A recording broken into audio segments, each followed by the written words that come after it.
I will forever sing the praises of Persona 4 Arena Ultimax as one of the sickest fighting games ever made.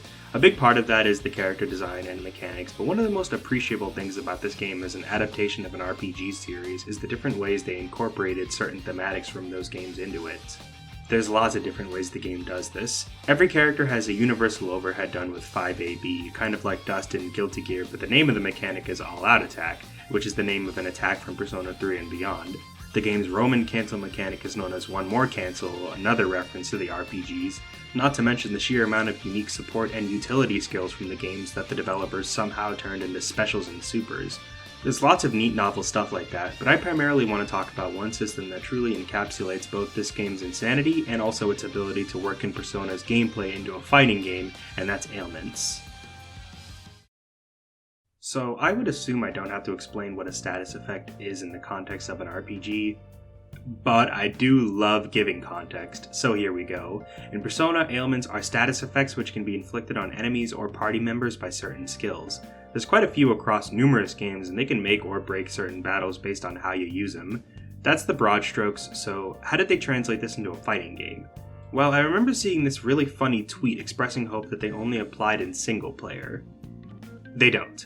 You can use them against other players just like any normal attack, and yeah, some of them are very insane. In this video I'm going to be explaining each ailment and what it does, and also describing the parallels and differences between how they work in the RPGs and how they work in Arena.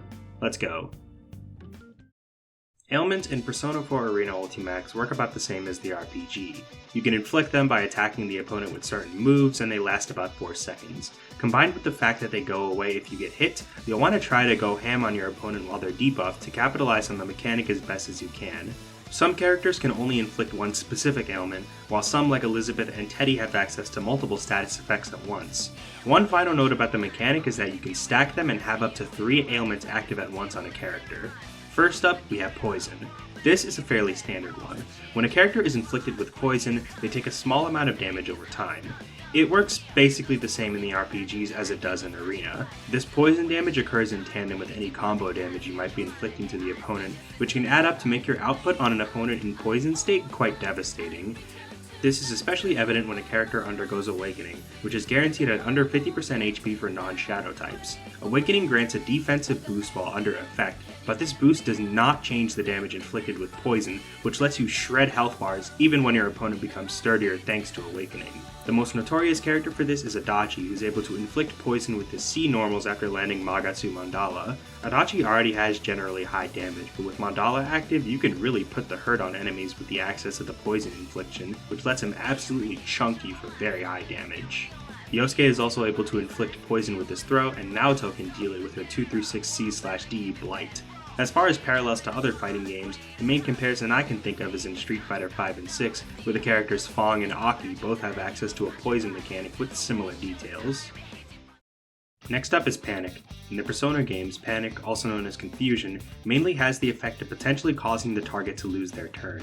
A party member or enemy who's confused may just not attack for the turn, but they'll also occasionally throw away items or other goods. In P4AU, Confusion was made into maybe the most piss-annoying ailment out of the bunch. When a character is confused, their inputs are flipped. Forward becomes back, and back becomes forward. This affects any action that requires the 2 directions, be it ground dashes, air dashes, and yes, inputs for specials and supers. If a character has a special move whose input is normally 236A as an example, being in confusion state will force you to perform the special move with 214A instead. This affects standard motion inputs as well as charge inputs, so characters with back charge specials like Mitsuru and Kanji are affected by Confusion's direction flipping as well. The only action not affected by this is blocking. When you're in confusion state, you still need to hold back to block even though it's technically considered forward in that moment, which hurts my brain just thinking about it. This ailment can be compared to MODOK's Jamming Bomb in Ultimate Marvel vs. Capcom 3, although that move reverses your up and down inputs as well as forward and back. I imagine this one isn't a particularly strong ailment as it doesn't really affect the character so much as it does the player, but I hate it on principle because input flipping is a serious crime and anyone who implements it in any game deserves serious jail time. This ailment is usable by Yosuke via Tentarafu, Mitsuru via a move that also happens to be called Tentarafu, and Yukari via the SP version of the Feather Flip follow-up. Rage in Persona does about what you'd expect a status effect with a name like that to do. Under the effect of Rage, party members and enemies are locked out of any action that isn't doing basic attacks, and your attack power is increased tremendously. This may seem like a blessing, but being pissed off also significantly raises the damage you take, which means it can leave you extremely vulnerable if the chips don't fall in your favor. The fighting game spin-off translated it thusly. In P4AU, Rage State greatly increases the damage you inflict on an enemy, but in Arena, it actually does not increase the damage you take. Nah, they removed that in favor of a different defensive inhibitor. When a character is in Rage status, they cannot block for the duration of the ailment. You can hold back, down back, pray to whatever god you like, but it won't change a thing. You can still break throws, but your opponent doesn't exactly have much incentive to grab you when they can just unblockable you instead. Theoretically, it's pretty busted, but I guess they balanced it out by making it incredibly rare. Outside of the obvious example of Teddy, I believe the only other character on the roster able to inflict the Rage ailment is Rize, and not on her opponent. With the B and SP version of Hysterical Slap, Rize can self-inflict Rage, although the status will end fairly soon after the super is done recovering, so it doesn't really last long enough to feel the effects of its benefits or boons. In prior versions of the game, Adachi was able to inflict Rage on opponents while under the effects of Magatsu Mandala, but this was removed in the 2.0 patch.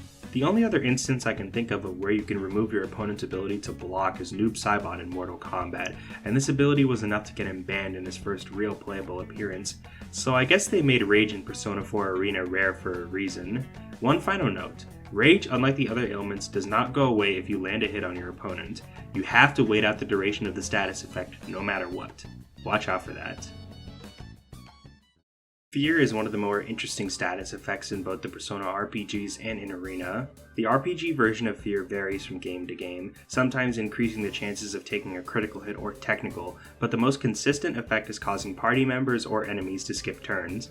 In the case of the playable characters, there's a chance they'll ignore commands from the player completely. In the worst case scenario, any enemy or party member will flee the battle and be unable to return until it ends while under the effects of the Fear ailment. The fighting game version is a little different, since it obviously wouldn't be fair for the player to have the chance to just instantly win from the opponent leaving the match while the Fear is in effect. In Persona 4 Arena Ultimax, any character afflicted with Fear will be in perpetual fatal counter status and suffer guaranteed fatal counters until the ailment is gone. Fatal counters are an upgraded version of counter hit which offer higher damage and more frame advantage on hit. Counter hit of course occurs when interrupting an opponent's attack startup, but certain attacks will cause a fatal counter in counter hit situations. Every character also has moves which will cause them to get fatal countered if they're counter hit, which is known as fatal recovery, and Fear status makes it so that any hit is a fatal counter. Since fatal counters already open up higher damage and combo routes under normal circumstances, you can imagine the type of damage you can cook up when any starter will inflict fatal counter damage. In addition, Fear makes throws completely untechable, further bolstering the potential offense you can set up when an opponent is afflicted. Fear is one of the many ailments Elizabeth can inflict, although rather than being through shuffle time, it's through her 5D, 2C, and J5D. Naoto can also inflict it with one of her supers, and Adachi has access to it while the mandala is active. One final neat detail to list out, in the RPGs, the skill Ghastly Wail will instantly kill any party member or enemy who is afflicted with the Fear ailment. This is not the case in Arena, however any character in Fear status who is hit with Ghastly Wail by Elizabeth or Adachi, the two characters who have it as supers, will take significantly more damage. Ghastly Wail will inflict Fear on any character who doesn't already have it. The Silence ailment in Persona 4 will completely disable the use of magic attacks from the enemy or party members who are afflicted by it. This particular ailment is helpful when done on enemies since it can cause them to skip turns trying to use skills. It was pretty much translated 1-to-1 in Persona 4 Arena. Any character with the Silence status will not be able to use their persona at all. This includes everything that would normally utilize a persona. C and D normals? Gone. Specials and supers? Don't even try it. You can't even burst while you have silence inflicted on you, so watch out. Note that shadow characters can still perform Shadow Frenzy, which also uses burst. However, shadow characters are still unable to do defensive bursts while under the effects of silence. The interesting thing about it is that you can technically be afflicted with the effects of the silence ailment normally. See those cards under your health bar? Those are your persona's health.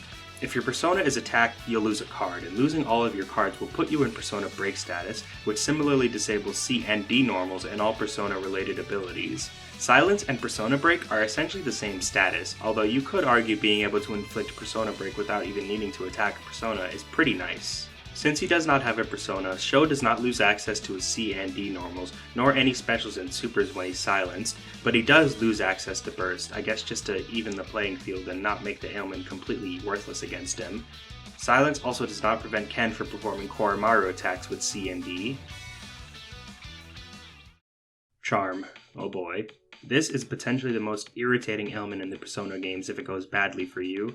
Inflicting Charm will cause the target to begin fighting for the enemy team in different ways. This can include attacking members of their party or even healing the enemy. If you've played these games, you know the sheer terror of having a party member with Diarahan or Salvation being hit with Charm, and the sheer terror of having to pray to Christ that they don't fully heal the boss. Fucking gave me a heart attack during Margaret in Persona 3 Portable, but I digress. In Persona 4 Arena Ultimax, the Charm status will cause the character afflicted with it to lose their meter. Whatever amount of bar that they have will be sapped away and deposited into your meter during the duration of Charm. This one is obviously quite powerful due to meter being a pretty precious resource. Meter is drained in increments of 4, and this drain occurs even if the opponent doesn't have any meter at all. Mitsuru, the Queen of Charm, has access to this with Mare and Karen, her 2C, and Yukari and Rize can inflict it via Feather Flip A follow-up and Throw respectively. Freeze and Shock are two status ailments that can only be inflicted if the enemy or party member is hit by a move of the corresponding element. Zio inflicts Shock, Bufu inflicts Freeze, you get it. The two ailments tend to have similar effects in the games, sometimes removing the afflicted enemy or party member's ability to move, and sometimes increasing the chance of taking a critical hit or guaranteeing technical damage in the case of P5. In Arena, they both have very different effects. Freeze first, since it's a much simpler ailment. When an opponent is frozen, they'll be encased in ice for the duration of 3 seconds, during which you can do whatever you wish to them. For a comparison, think Laundrikia and Undernight or Jin in BlazBlue. Freeze will leave the opponent vulnerable for whatever combo you wish, but the opponent can mash hard enough to escape the ice. Tapping forward and back fast enough will break the ice early, so be conscious not to let them get out. Freeze finds use in combo extension and resets with the characters who can inflict it, which is primarily Mitsuru and Chie. Mitsuru and Shadow Mitsuru in particular are known for their high damage with Mob Bufu dying in tandem with the freeze effect to cash out for massive reward on hit, and Chie just shits out damage period, so the freeze effect helping her extend her combos is pretty sick. Shock, on the other hand, inhibits your mobility in a different way. A character who's shocked will have the ability to move stripped away from them. That's forward and backward movement as well as jumping. For the duration of shock, you're essentially stuck in place, but there is a pretty big set of exceptions. Any normal that moves you forward or back will allow you to bypass the restricted movement, so some characters can work around this debuff. Mitsuru is maybe the funniest example since she can move forward and back during her 5B. It's not quite the same as regular movement, but still. Any special move or furious action or anything that isn't regular walking will also allow you to move, and you can still perform rolls, hops, and air turns. As expected, Kanji and Akihiko have access to this ailment along with Elizabeth, who can inflict both freeze and shock. The final ailment in Persona 4 Arena Ultimax is, funnily enough, not from the Persona RPGs. For the last status effect, we have Negative Penalty. Negative Penalty is a mechanic featured in other Arc System Works games like Guilty Gear and BlazBlue, which punishes the player for being too passive or playing too defensively.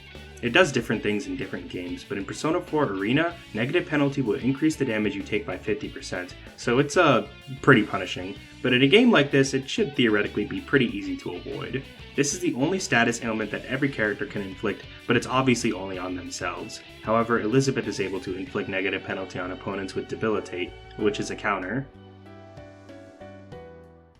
So that's all of the ailments in Persona 4 Arena Ultimax. It's a really sick mechanic in my opinion, for the way it can change up the flow of gameplay and how it ties this fighting game to the RPGs it's spinning off of. You won't get the chance to see them activate all the time, especially when some characters like Yukiko can't inflict any ailments at all, and even in matchups where you ideally would see them a lot, there's always a chance that the character won't be able to take advantage of them given the short duration and how they go away on hit, but I still think it's an extremely cool idea. I'd love to see this mechanic get brought back and potentially fleshed out with new debuffs if we ever get a new Persona Arena game, fingers fucking crossed. But I'll leave it at that for now. P4AU is a really sick game that I encourage you to play, but that's all I've got for now. Thank you for watching, have a great night, and take care. Hey guys, this is the part of the video where I shout out my channel members. Thank you to Jazba, Cammy the Killer, Triangle God, and Old Man Han. If you'd like to become a channel member, there's a link in the description. It only costs $2.99. Thanks for watching, have a great night, and take care.